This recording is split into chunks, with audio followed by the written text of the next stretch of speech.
Ladies and gentlemen, it's time to rumble. Hello, everybody, and welcome to the Australian Ecrit powered by Kiss. My name is Jesper Anker, and kinda as always, I guess now, since this is like our third or fourth time together, Pat Shaw, everybody. How you doing, Pat? Yeah, good. It's good to be back. It is getting a little bit familiar, one could say. But after a really interesting e-crit last week where the group almost stayed together most of the way for a big sprint, and Aaron Dunn taking back-to-back wins, I think it was in the end, although via Zwift Power he got robbed, as he said in the comments below. I almost enjoy the comments post-race as much as some of the stuff that comes through during, because these riders don't like to lose. Much as you said, pretty similar to myself last year, not enjoying the losing part of the series. Speaking of last week, I see Mr. M. Pepper, the grinder, out on course. He was the winner of last week's chop race on the Innsbruck course, and it's good to see a familiar face turning over here into the E-Crit series. Today, Pat, we're on 8 laps of the Volcano counterclockwise circuit. The E-Crit is a mass all-out start, fastest to the line wins. As simple as it gets, power-ups are allowed. All you gotta do is pedal the legs to the finish line. Have you had a look at the start list today, Pat? Have you seen any big names on the line? Well, it's interesting to see M. Pepper back. You mentioned that he did win the chop on Thursday on the Innisbrook course. And in fact, a really brilliant effort because he's a heavy rider. I think 100 kilo, I think we saw in his Zwift Power profile. And anyone that's done that shorter 8.4 kilometer, I think the course is, we still haven't worked out, or have we just worked out a name for that climb yet? No. That's when we get back to the Innsbruck course. We'll leave it up for debate again. Okay, and so it'd be interesting to see how he goes tonight, because 3 weeks ago he did really mix it up in the E-Crit, even with the A-graders, and that was why he was my favourite for the chop, and his long sustained sprint got the job done in the chop. But this course is a bit too difficult for him, I think, even if he is in the B-grade category. Certainly see some pretty regular riders taken to the start again. Zach Johnson, who you're now on, he'll be looking to get ready for the upcoming National Road Series, which will go to its third round in about a week's time. A lot of the Aussies that have spent the winter period here over in Europe to get some racing in the Kermesse season make their way back. So that's going to be a really heavily competed race coming up in about 10 days. Next to Zach Johnson's name, you do see a little triangle, a green triangle. That's because Zwift Academy is now officially launched. You can now be a part of the community. You can get better, get fitter together. And one under 23-year-old from anywhere in the world can now compete for a chance to become a Dimension Data Continental Pro rider. Is that the team they joined, Pat? Yeah, Continental Pro. Ollie Jones obviously was the inaugural winner of that for the men's competition in the Zwift Academy, and he's really done himself proud, but unfortunately suffered an injury late in the season, but used Zwift to get himself back into condition. So it's good to see. My old man Dennis, he's out in the bike shop this evening doing the Zwift Academy program. So he's signed up as well. So as you can see, as you've mentioned, the little badge or sticker that you get for taking part. And there's a fair few riders that have done so. It's great to see Zach Johnson taking part, because he's certainly one that I think will make that final 10. Tim Cutler, a local guy from Ballarat, he's in there as well. He's been riding very strong. Good to see Brodie Talbot in there. Again, probably using this as a build-up for the National Road Series coming up. Emily Roper, you're on now, so one of the female participants in tonight's E-Crit as well. So there's a heap of riders here tonight. A good turnout. Last week's not so many turnout because of the Tour d'Oz, but certainly a solid field here tonight. Is that Troy Herfo's girlfriend? I'm It trying to is, remember. Yep. Oh, where's Troy? Troy, where you at, man? Get racing again. I remember Troy Herfo's versus Pat Shaw, the juggernauts. Actually, to be fair, Troy and I actually secretly used to work together quite a lot in the E-Crit, because he was one out and I was one out last year. And he was actually the one that helped me conspire to the idea of going a kilometre from the finish. I can't tell if that's really, really smart or really, really cheating. Like the two strongest individuals secretly behind the scenes conspiring to beat the WP Tasses, the Aussie Hump Days. Exactly. It was Ah, only because we knew that Wes was running the WP Tas, the Wolf Pack, and it was important that we got one over the Taswegians, so to speak. And now approaching the first, this is really the difficult part of the course, so people haven't seen the course before. And serious power, you're looking at 600 watts generally up until this point, and then it'll back down to under 500, but over 400 is in that range for the next sort of minute. And this is really crushes the legs. Each week on this course, we speak about the lack of recovery available on the course. And the only real section of recovery is just after the exit of the volcano. Big move here now. Zach Johnson is using that little incline to counterattack over the top, but tonight's group is bigger than usual, and I think that's due to the fact that Tour de Os is now officially finished, I believe. So we saw about 150 riders on the start list this morning, 86 in total on the A list, I think it was, and you can see that group is much bigger. So a guy like Zach Johnson, to actually get away, they have to produce massive numbers, and you can see he's not really getting anywhere. Despite putting out 8.89 watts per kilo, his gap is only 2 seconds down to the peloton. So the more riders in the pack, the more it is, or how more difficult it is to actually get away, Pat. Yeah, well, the drafting effect's a lot better, and you've got more riders to assist as well to keep the speed high. But this is an incredible effort, and I must say I have already been speaking to many teams about this young Tasmanian Zach Johnson, because his progression's been quite impeccable, but also just his ability to get out and attack, be aggressive, and continue to push, even with Cam Roberts in previous weeks. But we see Tim Cutler trying to come across. He's just slipped back into the pack, it seems. But Tim Cutler also very strong recently, and he'll be getting ready for that National Road Series round coming up also. He's originally from the area where the next round is, the Great South Coast, so it'll be an important target. I must give a shout out to Troy, Emily Roper and her parents as well, because when I did the Com Games earlier in the year, they looked after me very well. They're obviously locals on the Gold Coast. And Emily's father lent me his bike and shoes and helmets so I could go for a ride. So a big shout out to those guys No back in the Gold Coast. Oh, Yeah. that's awesome. That warms my heart. They are really, really cool. Like very down to earth, great people. This Yeah. course we're watching here, it's the definition of the E-Crit course. I think all the finals so far in the E-Crit, both Australian, European, and American, have all been played out on this course, and it's been very interesting to see it happening because it's literally just up and down all the time. If you look at the power curve, it's never really steady. You're either following an attack or going up the incline, or you're sitting way down, drafting in the peloton, getting ready for the next attack. And that's really what a crit is. If only they could steer in this, that would be the ultimate like maneuver into the crit scene. But we're really seeing on the front now that Zach Johnson is having none of that downtime today. He just wants the power graph to be above threshold, above FTP for the entirety of today. And he has been joined by Cameron Roberts. They have 2 seconds out in the front, but Greg Watson, Cutler, who's actually got the Epic KOM jersey, which means prior to this race, he's climbed the Epic KOM. And not only has he just climbed it, he's also got the best time up it. So he should be pretty warm. Yeah, look, Tim's one of those guys that you see just basically is full gas or nothing.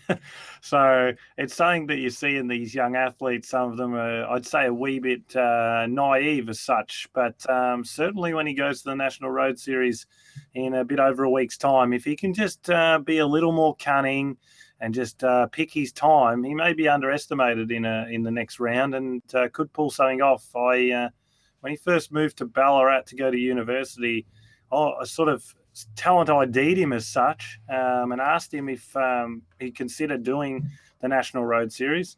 And he first initially started doing the State Road Series, the Victorian Road Series, and he started in C grade. So C grade, and that was just over 12 months ago. So he's now racing A grade on Zwift.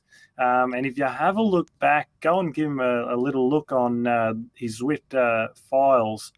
And he does not roll around Zwift at all. He gets into it pretty hard, and no surprise to see him in the Epic Com leaders jersey. Here we go. We've got Yankov from the United States of America trying to bridge across to Cameron Roberts and Zach Johnson.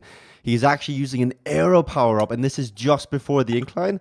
This could either be a really smart move to try and get ahead of everyone on this incline, or we could see M. Yankov blow up once they hit this left-hand turn, because it goes up for about 20 seconds. And if you've already blown most of your matches going into this, you're not going to have much left when the peloton comes cruising by you, because what I learned when I raced a road race last Saturday, which I relearned, once you lose that draft from the peloton, you are never, ever getting back on. So No. It's the live by the sword, die by the sword move here by Yankov. I've got to say though, I've ran into Yankov on the hump day after party quite often, and he isn't shy to do his fair share of work. So. He's got some strength, but when he's riding across the guys like Roberts and Johnson, who really reign supreme in this eCrit series warm-up racing so far this season, you really got to get over there and give yourself a chance to just work your way into it before they hit a rise again. I think he's sending through some nice messages to keyboard wins, he says, but maybe he hit the wrong button and used his power-up accidentally. I love it because the Australians get a bit competitive, especially also the South Africans. We see Jeffrey Kriel, who's South African, but I believe he lives in Australia. And he was typing out some messages like, oh, Yankov versus Benka versus Peloton. And then Yankov actually replied to it. So it's good to see some friendly banter, some words being thrown around, because it might be the preseason. It might be the... I don't even know what you want to call the eCrit anymore. It's been preseason for like 4 months now, 3 months. It's the eCrit, and there's still honor, glory, and ego on the line every single Tuesday evening. Yeah, it certainly is. And as I said, there's plenty of comments that flow through post-race. So if you do, or if you are watching, have a look back tomorrow, about midday tomorrow, and you'll see a lot of the riders that actually took part in the race. They'll start doing a bit of smack back and forth, particularly Aaron Dunn. He doesn't shy away from it. It's actually quite humorous at times. Some of it in the heat of the moment, so have a look at the time the comments posted. And then they usually cool off a bit. I mean, we can just see Riley showing up now, one of the GPM Stills National Road Series riders as well there. He's been very strong. We saw Alan Icorni do a big move last week and also have a big effort on the uphill section on the Innisbrook course Thursday night for the chop. As we see yet another attack. I mean, there's been a few attackers tonight, hasn't there, Jesper? There has. It's third wheel, KRT, South African, going off the front. Sneaky suspicion this is James Hodges, who just changed his name in the game, but I don't know. Let's give him the benefit of the doubt. Third wheel, KRT is off the front on an attack. It's just so difficult to snap it on a course like this. It's really, really difficult. And looking at it, it looks, from an outside perspective, for anyone watching out there, Wendy superfan, whoever's watching, it can sometimes deceive your eyes because it looks kind of easy because they have so much left. They can attack again and again and again, and they can sit in. Like, we have Brody Talbot on a counter-attack now. But every single time this happens, the pace goes up in the peloton, and there's no recovery. So every single time, lactic acid builds up. Every single time, the legs gets heavier and heavier and heavier. And eventually, someone's going to go away, and you're going to have 5 guys who tried, and they'll look at each other going, come on, I should have been in that move. And it's just fun to watch. Yeah, and also you get the ones where someone might not have the greatest night, and you just don't know whether it is true, whether they did have a dropout, or whether it was one of those situations where this could look like a dropout. I'll call a dropout, and that's where the equipment might fail. But it looked there for a moment that we had a rider in a breakaway, Jesper, but he's disappeared. So it must have been a lapped rider. But also M. Pepper. You got a shout out there from Yankov. He's holding on, M. Pepper. I've been shouting out for him to really move himself up into A grade. I mean, not every course is going to suit him, but there's one of those things. Do you move yourself up and down a grade depending on course? Or are you A grade regardless of the course? What's your thought on that? It's quite black and white, though, because the rules of Zwift, the unwritten rules of Zwift, is that your watts per kilo dictate everything. So if your watts per kilo are below 4, you're not an A rider. But That's not really how it works, because in a race like this, M. Pepper, he weighs 100 kilos, which means to be above 4 watts per kilo, he'd need to average 400 watts for 20 minutes. That's quite difficult for anyone, despite their size.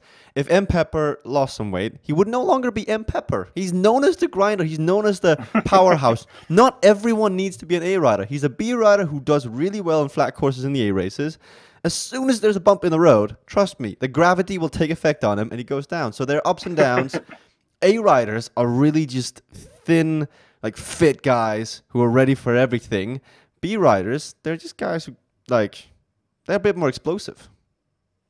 I reckon M. Pepper's going to take some offence to that. He's not just any B rider. That turn he did on the climb on the Innisbrook course. You mean the 50 RPM one? The other night.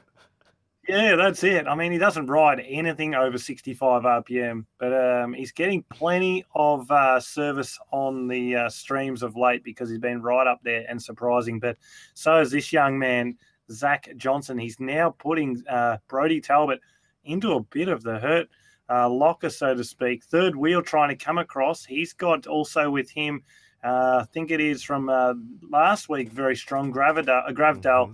He was really strong last week as well. So some really strong riders showing up tonight, but also they're not holding back. I mean, it's none of this get on the front and slowly build up the pace. It's just attack, counter-attack. And we've only seen Cam Roberts make one move. I want to be very careful because if Cam Roberts feeds off this aggressive racing, he could ride away and win solo. This is the sort of racing we love, though, because last week we kind of called out everyone saying, what is this? Is this a tea party? Is this a picnic? And this week, they picked up the challenge, and it's been non-stop attacks. It's been initiated by Zach Johnson, but everyone else has picked up the baton, and it kind of followed on to that effort. Jona Gravdal races for Draft Cycling, a big American team on Zwift led by Greg Leo and Adam Zimmerman. Gravdal was the most competitive rider at CVR Vancouver, and he's not afraid to go onto the attack, but it looks like this time it was for nothing. But every single time they do this, if we take a look at the helicopter view, you'll see the peloton slowly stringing out riders off the back, and we're down to about 25 riders in the front group, and it's going to continue to thin out, Pat. Yeah, and this is the easiest part of the circuit for people that either aren't on Zwift or don't do the races, because not everyone does compete in the races. I mean, it's a community-based game. You can get on there and have a group ride. Get on there, just have an individual ride on your own. Chuck out a ride on to a couple of people, make some friends. But we certainly see the same suspects as we normally expect, and that's Aaron Dunn. He's hiding in there. Luke Cridlin, who I spoke about last week, who I used to race in under 11s, believe it or not, he's in there again. And last week, I think he was about 5th or 6th, did give us a shout-out and said thanks for the mention. But as I said before about the comments coming through, plenty of riders will be racing this now and commenting on the stream. So it's a good chance to shout out to the riders as well, because I know they've got a little bit of a cult following some of these riders. He's going again! Zach Johnson is going again! His heart rate has come down about 12 beats, but you can see his heart rate is now reacting to this effort. It's coming back up again 12 beats. But Zach Johnson, what? How good it is to be young. He's got such good recovery, doesn't he? I mean, we're back up to 182 beats per minute. The really good thing, and this is not a bad moment to mention it, but that high cadence is really helpful on Zwift, but in general as well, because it allows you to maintain that higher power for a longer period of time, and that's what he's going to have to do. I mean, he's got to hold that 5 to 7 watts per kilo if he is to stay away. Still a long way to go, but he's definitely making riders like Cam Roberts, who we're watching right now, have to respond, because they take this pretty seriously. Cam Roberts, you got to remember, he won about 5 in a row, I think, or 4 in a row, and really that rustled the feathers of a fair few of the riders in the ECRIT domain, so to speak. They don't really like a rider winning all the time, much like it seems people with Chris Froome. Who does that remind you of, Pat? Who used to win all the time in the ECRIT? Who used to take 5 wins back to back to back and seems undefeatable? Who was that last year? Nothing's coming to mind. No.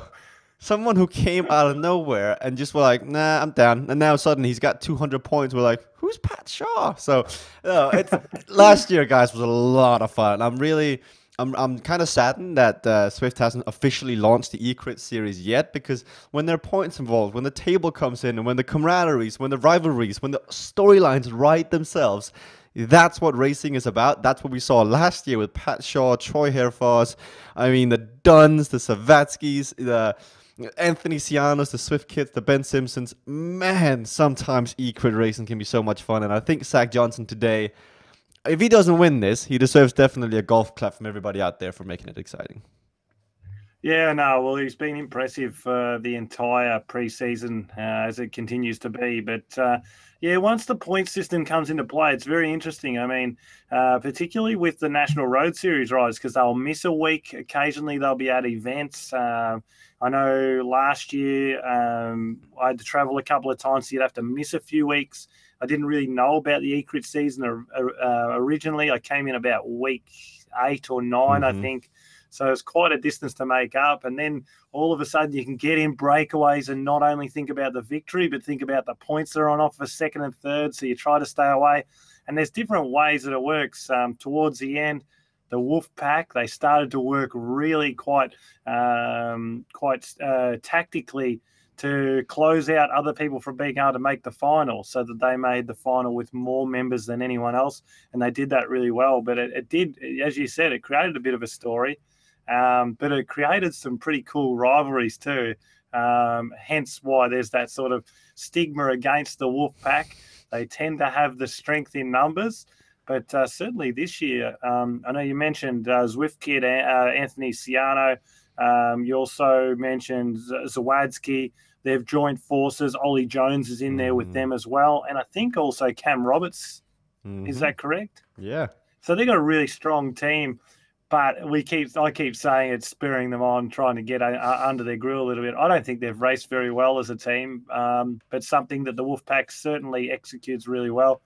And I'm sure that tonight, Zach Johnson, his idea is to break away or break the pack, while Aaron Dunn just sits back there, relaxing in his lazy boy, ready to strike for the trifecta.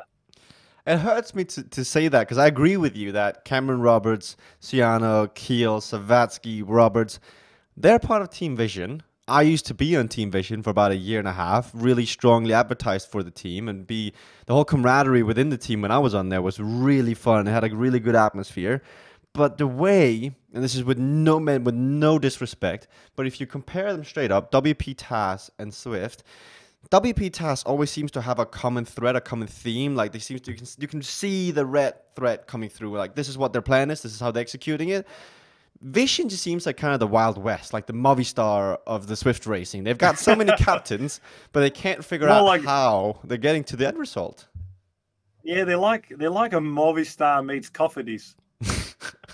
Because they're Movistar, they got 4 leaders, but no one really helps the other at all. I mean, Movistar a couple of times, at least they sort of break the race up for their teammates. But we certainly haven't seen Ciano try and drag Zawadzki to a sprint finish, or even Ciano do a big attack, or even Zawadzki ride himself off for then Roberts to do a counter attack. We haven't seen any of those types of situations. I just wonder if there was points on the line, how that would change things, as I think calling out Aaron Dunn has made him do something for once. He'll like that. He loved that, because Aaron Dunn, of course, was the Australian eCrit winner last year, much to my disliking, of course, but certainly well worthy of it. And he has just been in impeccable form of late. See, it comes back to what you said earlier. This aggressive racing suits one person and one person only, and that's the guy who somehow snuck under the radar and has 8 seconds on the peloton right now. Cameron Roberts, in the midst of everything, has attacked off the front and is 6 seconds off the front. And Aaron Dunn, since I think Zach Johnson might actually need a break just for a second to catch his breath, has been forced to do some of the work himself. He was joined by Gravdal, by Tim Cutler, and a few other riders. But the gap is still 6 seconds, and with 18 kilometers to go, it's 4 laps and a half. I mean, I would not be confident with Cameron Roberts 6 seconds up the front. Yeah, I wouldn't be really concerned. There's a lot of strength in this group tonight, and I think that'll break the group up, though. I think the smoky tonight's got to be Tim Cutler. I've had a look at what are the numbers he's been producing recently, and they certainly are good enough. If he can get all back together, make a move late in this race, maybe the last 2Ks. He's not noted for his sprinting capabilities, but certainly his time trialing capabilities and also his capability just to hold a high wattage for that 5 to 6 minutes. I did see him produce an incredible 20-minute test the other day. So I wouldn't be against Tim Cutler. And a lot of these riders, in fact, I don't think any of them would be aware of him because he Until hasn't now. done a yeah, they are now. Sorry, Tim. Just gave you Zwift suicide. So I Zwift assassined him. But I reckon he's a really good chance tonight as you can see that gap coming down. This has been a relentless race tonight. I'm going to enjoy looking back at some of the data of this race tonight. But as you can see on the left-hand side of the screen, that's the Volcano lap time, 4.2 kilometers in under 5 minutes. Anytime you're lapping 5 minutes or less, the pace is on non-stop. It is. We got your best friend M Pepper is currently in the lead of the race. He's currently first out on the road, taking on this volcano climb. He'll be the first one to crest the top 4 by Grafdal, Jay Riley, Brody Talbot, and Albie further back. Vishnu Roy is in here today as well. We also see Aaron Dunn, a few other riders. If you're watching over on Facebook, Mixer, wherever you're watching, let us know in the comment section right now who you think is going to take the victory today, because there's about 17 kilometers left. Once they come to this finish line, you will see the banner on the right side count down one more lap. So Pat Shaw, I'm going to put you on the spot. You've already kind of favored Tim Cutler. Do you think he's going to take the win tonight? Well, for anyone that hasn't raced this course, I'll tell you now, this is the toughest course to win on. It's a really difficult sprint to time, and you can easily be affected by someone going early. And usually if they do go early, they run out of legs. I think Tim Cutler tonight, but I think outside of him, you can't go past Aaron Dunn. He's just absolutely supreme on this course. He won the national championships on this course last year, and he's won the last 2, although Zwift Power did demote him to second last week, much to his disliking. It's going to be, Tim Cutler or Aaron Dunn. Maybe I'll get the Quinella. Oh, it's a good call though with Aaron Dunn. I mean, what you don't realize is that knowing the course, despite it being Zwift and it's all virtual, but knowing the course, having practiced the course, having been in race scenarios, makes such a big difference. Having that confidence, the calmness to know what to do, when to do it, it's just everything, even on Zwift. So a guy like Aaron Dunn, I probably think he's raced this course 40, 50 times in his life, maybe by now, like counting every single race on Zwift. Higher. Yeah, I reckon 100. Wow. But imagine if you go to your... You think about, let's say he would have done 40 E-crits on this course, I reckon. At least, yeah. And then all the WBRs and all the chops and etc. The thing is, though, I reckon... try to imagine this. You know your local crit course. Everyone has got a local crit they like. Everyone's got a local course. Imagine if you raced that over 100 times. You would nail every single corner. You would know when to brake, when not to brake, when to pedal, when not to pedal. All that also occurs in Zwift. Like where to be, when to accelerate, when not to accelerate, when to use a power up, when to save it, when to let someone go and kill themselves and then follow. I mean, you don't realize it, but Zwift is a very, very tactical game. It's just all up here sometimes, not in the legs. Yeah, and for example, Aaron Dunn, what he does really well, and I mean, once you've won on this circuit, then you know. It's like that situation, you really don't know what the perfect combination is. He knows exactly how far from the line his aero power-up will last for. 2 weeks ago when he did win, his power-up ran out 1 meter to go on the line. Last week, he timed it to perfection. Albeit that Zwift Power demoted him to second, he did nail it. So I think he's got that on everyone else. I must admit, all the times I raced the Volcano circuit, never once did I properly nail the sprint. I often got out to a big lead, but always I went too early and couldn't maintain it to the line, not even for the life of me. But He's got to be the favourite tonight, but I really think Tim Cutler is the smoky. I'm just looking at this peloton, and the way the race has been raced tonight, as we see M. Shaw go up to 13 watts per kilo for a second, it's been raced so aggressively. It's been raced so hard. I think I agree with you. If there's a book open for this, if you could bet on this race, I think you'd see Aaron Dunn being the shortest odds. But I don't feel like I would put all my eggs in his basket. Like, I'm looking around, and I sense an upset tonight. I sense someone else taking the win, whether that be Cameron Roberts, Zach Johnson, Shane Johnson, Brody Talbot, Tim Cutler. I mean, there's so many names out there, but it's going to be difficult. I agree with you because Aaron Dunn is the master of this course. But Pat, tonight And could he's be the going to night. love you saying that. That's like a badge on his jersey. He may even stitch that on his jersey at some point. Aaron Dunn's going to love that shout out. And to be fair, I think he's a warrior. You've got to send him a lot of respect. He loves his Zwifting, but he's also a real true gentleman.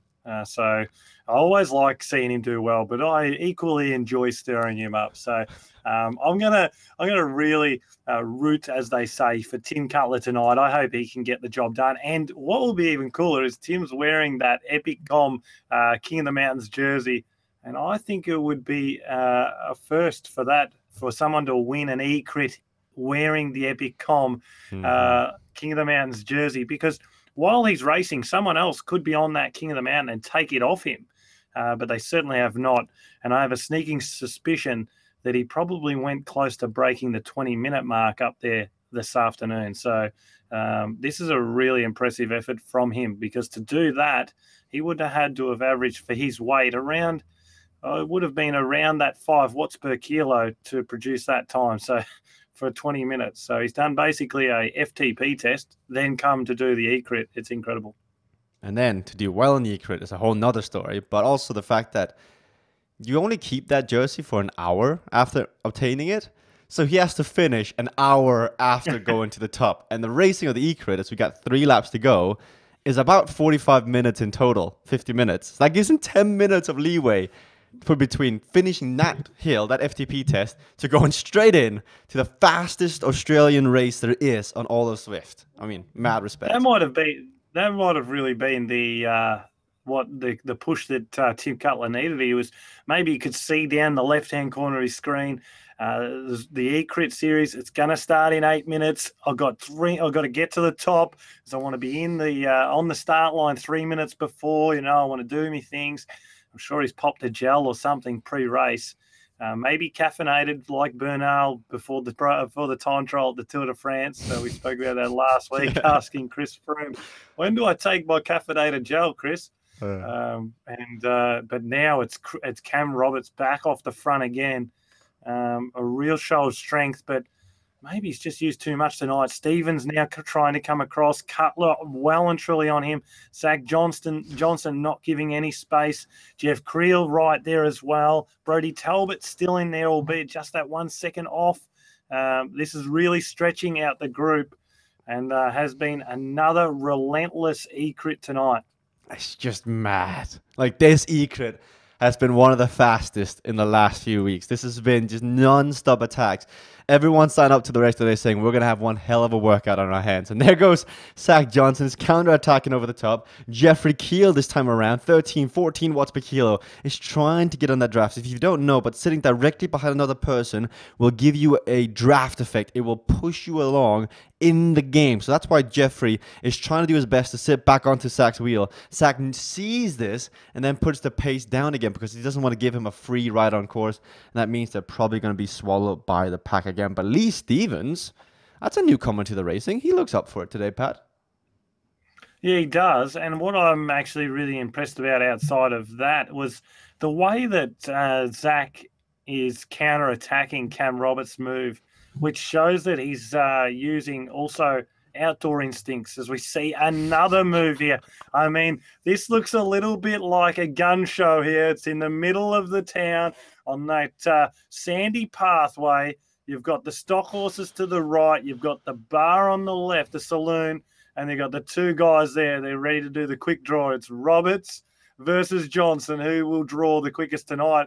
because Johnson's not having much of it. He's going to ride straight across and straight past.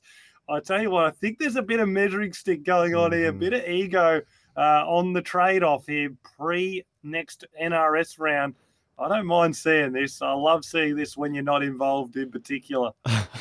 Yeah, when you're not the one suffering in the peloton from these continuous attacks. Like, if we once again go to the camera view of the helicopter, we had 25 before. I think we're down to about 18, 17. You can see the 5, 6, 7 riders straggling off the back down there.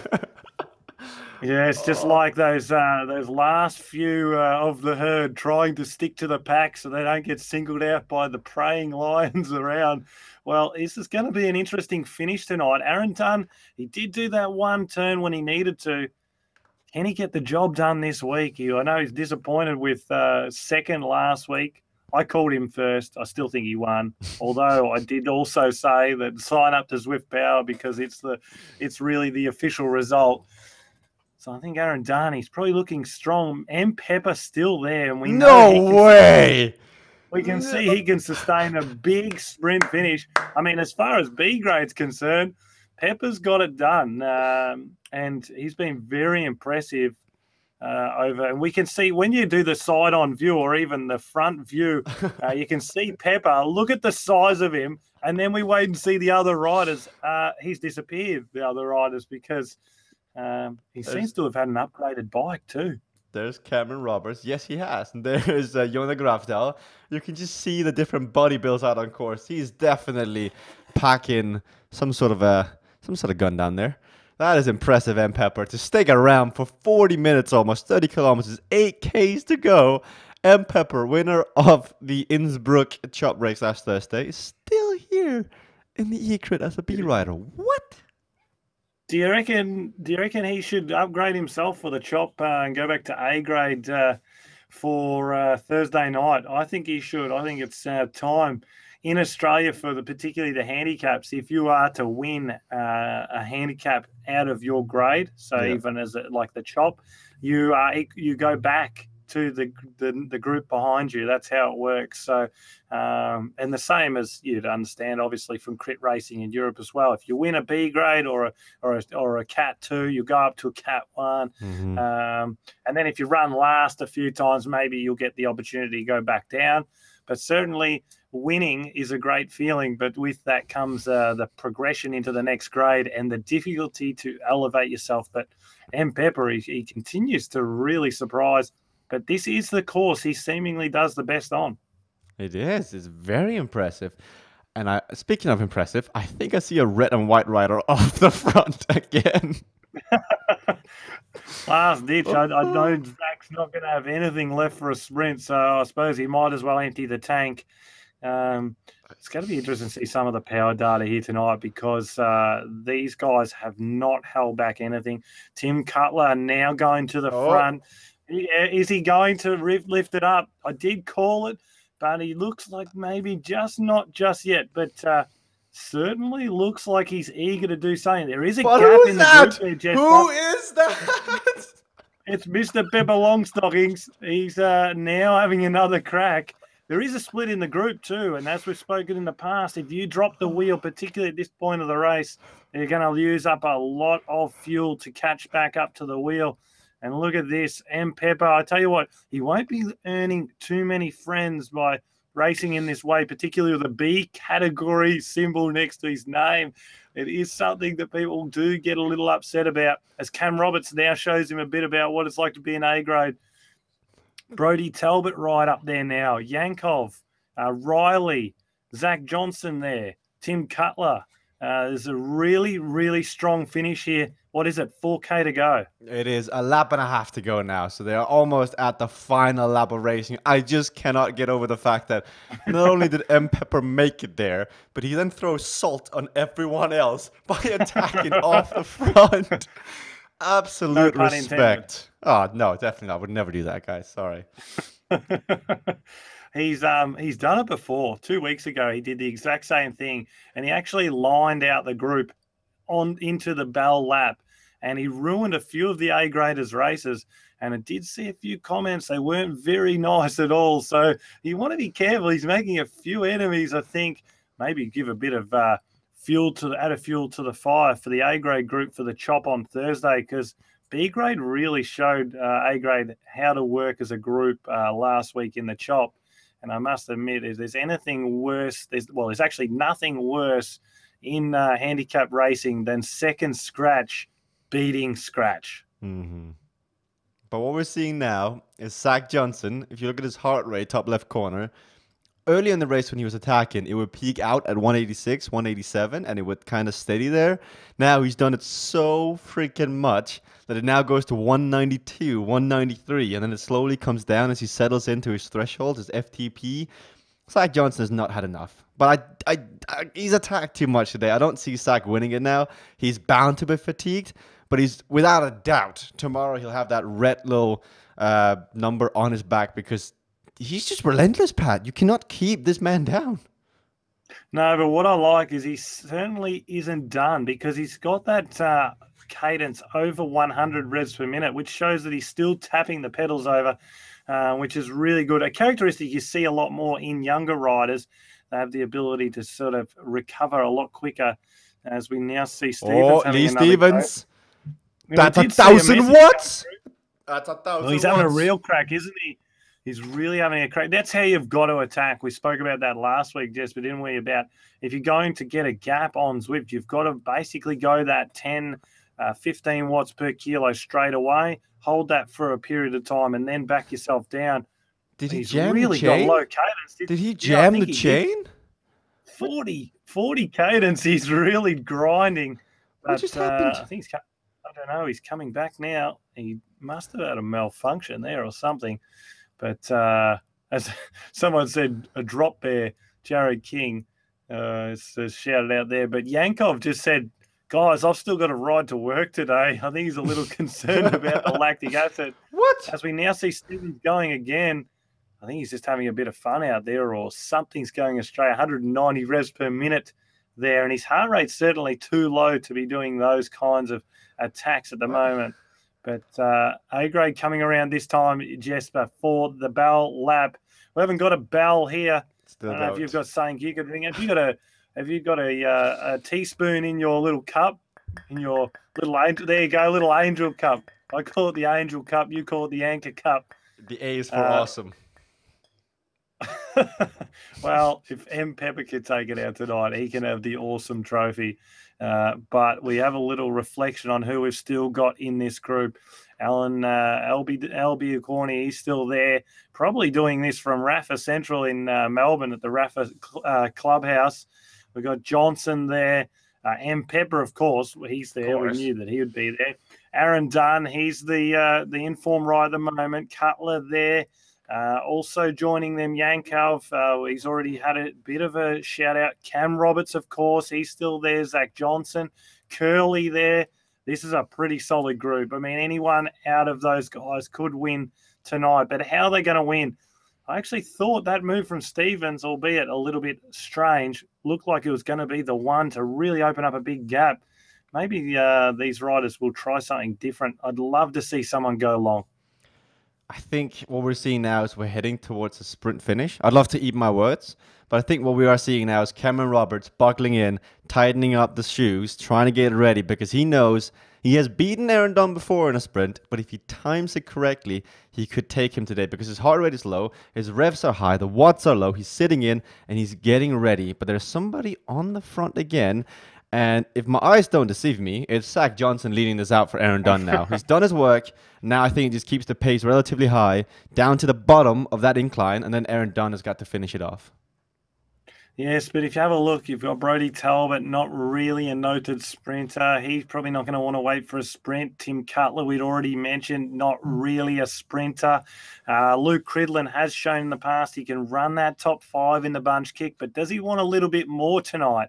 I think that you risk it for the win, you risk it for the biscuit, because ultimately this is a winner takes all type event because there's no points on offer for the places. So it's really the bragging rights that are on offer, and we know that Aaron Dunn wants those bragging rights. And no one ever remembers second place. Like, come on, guys. Winner takes it all. Nah. Second, third, fourth, fifth, seventh, eighth, ninth, 10th. Realistically, it's all the same position. Yes, unfortunately, only family members remember second, third, all the way to 10th. And Aaron Dunn. And Aaron Dunn. So, half a lap of racing to go. Can someone mix it up? If you're watching the stream, guys, in this race, do something special. Someone, if you don't think that you can win it in a sprint now, you've got to make a move. Try and make something that looks so stupid that no one will chase. And it could be the one that sticks to the end. Tim Cutler, Oh. don't make me look silly. I Zach named Pepper Johnson. for Thursday night's chop win. Can I go back to back? Zach Johnson's trying to do a little Peter Sagan move here from Paris-Roubaix. Just on the other side of the road, slowly up the watts. Try to break the draft down to Tim Cutler and just explode off the front. But Jeffrey Keel's awake to it. He's coming to the front now. He's chasing it down. But Zach Johnson has still got like a 6 or 7 meter gap. A 1 second gap is in between them. If he somehow decided to launch, he could. But no. Aaron Dunn, actually, what is happening? Aaron Dunn is Thanks, going for Aaron. a long one. He's listening to the stream. He knows he wants to entertain. I mean, he wants to be the people's choice. He's in the Gamba kit tonight and he's gone long. I mean, this is going to force the hand of a lot of the group. This could be the type of move that sets it up, as you said earlier, for an underdog, someone new to take out the win. Could it be Riley? Could Roberts now take advantage? Brody Talbot, Greg Watson, Jeffrey Keel? Or could it be Cutler just to do something special? Over the top now, Brody Talbot, it looks. He needs to go long. We said he couldn't sprint, so he's going long now. And I think that could be the last done. Smart move to use the aero power up here by Brody Talbot. But has he got the legs to maintain it up the climb into the volcano? We'll soon see. This could be the move. He's got a solid gap. 5 seconds coming into the sprint. He's popped the aero power up. No one else has popped theirs just yet. It's a really brave move from Brody Talbot. This could pay off dividends, but looking further back, you can see the pain train is coming in now. And the second they all pop their aero power ups, this is gonna come down to the wire. Back in the pack, Shane Johnson's leading it now. Greg Watson, Jeffrey Keel, Zach Johnson is there as well. But we're coming up now to the final 450 meters. How much does Brody Talbot have left? It cannot be much. He's popped his aero power up. He's done the sprint effort. He's sitting at 6. He's sitting at 7. But it's not gonna be enough as the peloton now. You can see the aero power ups. They're coming to the corner. Pepper, 8. Pepper, he's in there. Oh, no way! Coming onto the wheel. Is Pepper gonna get it done in the front? It's Keel. It's Stultz. Oh, Cam Roberts second. No, Cam Roberts potentially. It's a Vision 1-2. They've made us eat our words. Jesper Anker, we said that they haven't worked very well as a team. They've gone 1-2 tonight. And I think it was M. Pepper for third. I mean, relentless attitude from M. Pepper. He wants to be in A grade. He deserves to be there. A great ride by him. But hats off to Aaron Dunn trying to animate the race. Brody Talbot over the top. But as you can see, it's just so hard once you come into the volcano. It's still 600 from the crest of the volcano entry climb. And what a finish there. I have the unofficial preliminary results, everybody, so strap in. First of all, massive thank you to Aaron Dunn for that attack. If he had sat in, he would have probably beaten Cameron Roberts and Jeffrey Keel in the sprint, but instead he decided to do the gladiator move, saying, "Are you not entertained?" So, clap, Zach Johnson, well done. Here we go. Clap. Cameron Roberts, SADA approved, first over the line. Second over the line, 0.1 of a second behind, Jeffrey Keel. Third over the line, our young star from Australia, Zach Johnson. Fourth over the line. Are you ready to grind that pepper? Because that is Michael, none other than the B-star, Michael Pepper, 4th place. And then you got Yanko, Riley, Shane Johnson all the way down. Ladies and gentlemen, that was one of the best secrets we've seen in quite a while. To all the racers, I tip my fedora because you made my day. Thank you. Yeah, and Zach Johnson to round out the podium was a big ride. That's incredible effort. So good luck to the riders that may not be racing E-Crit next week because they'll be doing the National Road Series. Thanks, everyone, for tuning in too because the comments coming through below. Keep it interesting. Also for the riders, Aaron Dunn, as you did, a big shout out to him. Thanks for animating instead of just doing that sit-in and sprint crap that you've been doing the last weeks, Aaron. and also big shout out there also to Brody Talbot because he did try the counter attack move. That's takes a lot of guts.